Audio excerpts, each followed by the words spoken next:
Lots of feedback coming in, and we appreciated this on the announcement by the government at about 4:10. Foreign speculators are to be banned. In fact, it's simpler than that. You just need to be a resident at least to buy property in New Zealand, or you will once this has gone through Parliament. Love the property ownership initiative by the new government. It says this listener, be extra nice if it extends to farmland. Pity that Aussies are exempt. I think this person's called John. Thank you, John. John, I didn't vote for these guys, but what David Parker says makes so much sense.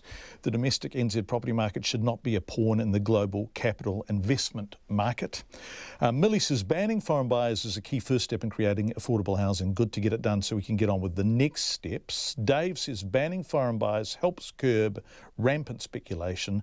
Then I'm all for it. However, government must be careful not to project xenophobic intent, an interesting conundrum brought about by globalisation.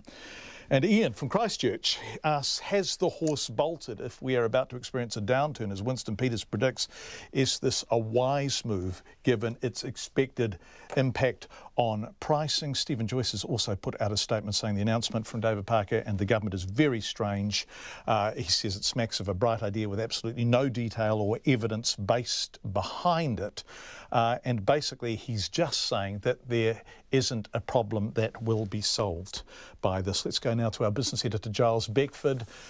Giles, I've absolutely no idea what you're talking about, but that doesn't matter because you know, because you're our business editor. I know it's going to be magnificent, whatever it is. Well, let's just make a first comment. I'm interested in that last comment that we heard about. Is it wise as we're heading into a downturn that we should be banning sales of foreign houses? And I did an extended interview with Grant Robertson yesterday, which is on our website. We ran into it in the morning report today. For a man who's confronting the potential downturn, headwinds, contractions, I have to say he's pretty upbeat and chipper about the state of the economy. In fact, his words were, I'm very confident about the state of the economy at the current time. So perhaps, you know, the two arms of government or the two parts of government are just perhaps not quite on the same song sheet at the moment. What I was going to talk to you, though... Oh, that's right, new business survey, right? Indeed, it's a business confidence survey that shows confidence turning negative. We now have pessimism amongst the business community. It's the lowest level in 2 years.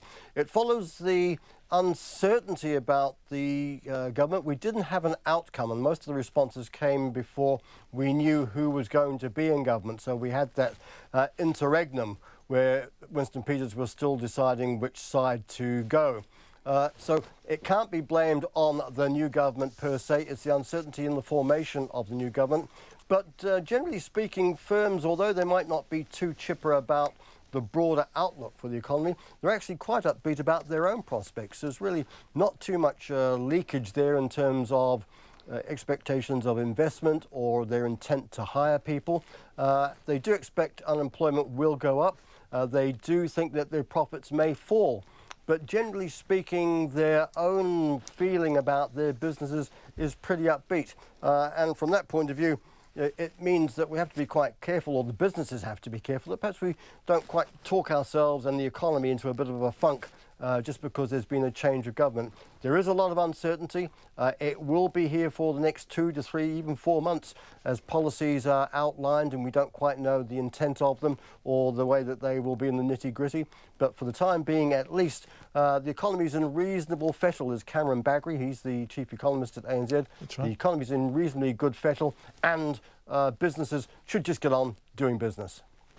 Thanks, Giles. A couple of numbers worth noting today, I think, are there? Well, just a couple of other things. This sort of follows in behind the confidence survey. One of them was building consents. Now, the market has been quite chipper in recent months, but we had the first fall in 5 months in September. This is the number of building consents issued, and it was mainly because of a fall in the number of new houses. This is standalone houses. It sort of chimes in with the general theme that the construction sector has probably hit the wall. It's hit its peak at the time being. Problems in getting money for projects, problems in getting builders, getting materials. All these sorts of things are starting to weigh on the sector. So the general view is that the building sector, we may well have seen the best of it. and that's something that is likely to be just quietly easing away in the months ahead. The other business and the other numbers that came out today, and these are ones that we hardly ever look at, but they're credit growth numbers. They're gathered by the Reserve Bank. These ones show that the credit growth for the housing market, this is in other words mortgage lending, that is slowing, and indeed that it's at its lowest level in about 4 or 5 years. But business credits, the growth in business credit and the growth in consumer credit, individual credit, is still rising at a reasonably healthy pace. So people are still confident enough to go and borrow and spend perhaps the new appliances or to expand their businesses. So once again, slightly mixed picture for the economy, but one that's still in reasonable shape. And we should also just note, it's just hot off the emails, that the super fund is just investing $100 million in Fidelity Life, which is a local insurance company. Interesting turn of events, an interesting investment for them to make. It'll give them a 40% stake in that business. It follows their ethos that Adrian Orr has spoken of for quite some time. He wants to find good local businesses to invest in that give long-term growth. Obviously, they see that potential in this one. Thanks, Giles. What did the markets do today? Our share market, it did hit a record high at one stage, but it eased back. It closes up a couple of points at 8146. The New Zealand dollar, it's just softened a wee bit on that news that the government will press ahead with its ban on foreign buyers of houses. 68.4 US cents and 89.1 Australian. Our business editor, Giles Beckford.